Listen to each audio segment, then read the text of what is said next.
Hey guys, and welcome back to another unboxing vlog. So for today's video, ayan, kitang-kita nyo na, mag-unbox tayo ng Molly na Baby Molly Future Painter. So ito guys ay merong dalawang version. Ayan, papakita sa inyo ni Sky. Kasi ito yung sa front. Yeah. Tas ito hindi sa front bago. Yeah, it's not a bago, it's a secret.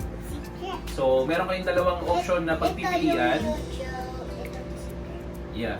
So meron kayong dalawang option na pagpipilian dito. Merong regular at merong secret. So ito, mapapansin nyo, wala na yung plastic. Dahil nakuha natin ay... Excited na ba kayo? Are you excited? Yes. Yes. Oh, dami ka secret! Yeah. So ito guys ay nabili lang natin at an affordable Secret! price.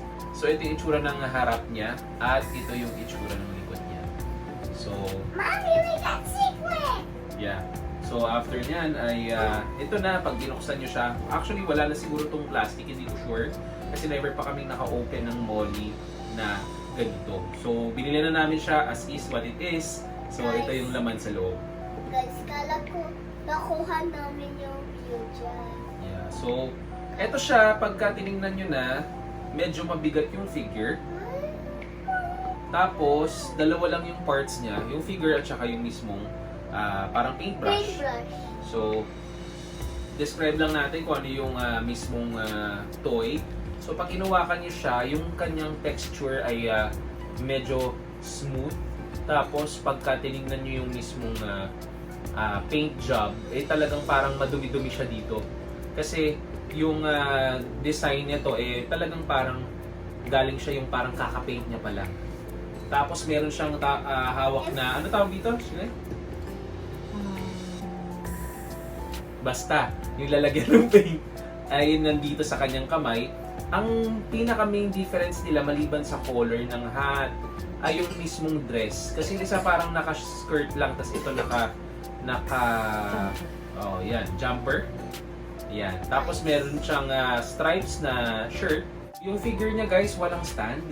So, tingin ko tatayo naman siya sa sarili niya dahil dito sa mismong hawak niya na lalagyan ng paint na hindi ko rin alam kung ano ba yan, hindi ko na matandaan. Tapos, meron siyang paintbrush. Ayan. So, yung paintbrush, meron dito siyang insert. Paint palette daw, ayon sa ating Google expert. So, lalagay nyo lang yung paintbrush sa harap, tapos didiin nyo lang ng konti para, kunyari, kakatapos niya lang mag-paint. So, yung likod niya, medyo madumi-dumi rin.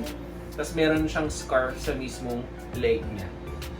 Ayan. So, hindi naman to numbered. Ang kagandahan lang nito ay 1:8. So, 8 regular or check natin sa likod. 1:8. So, kailangan nyo maka-8 na boxes bago nyo makuha yung secret.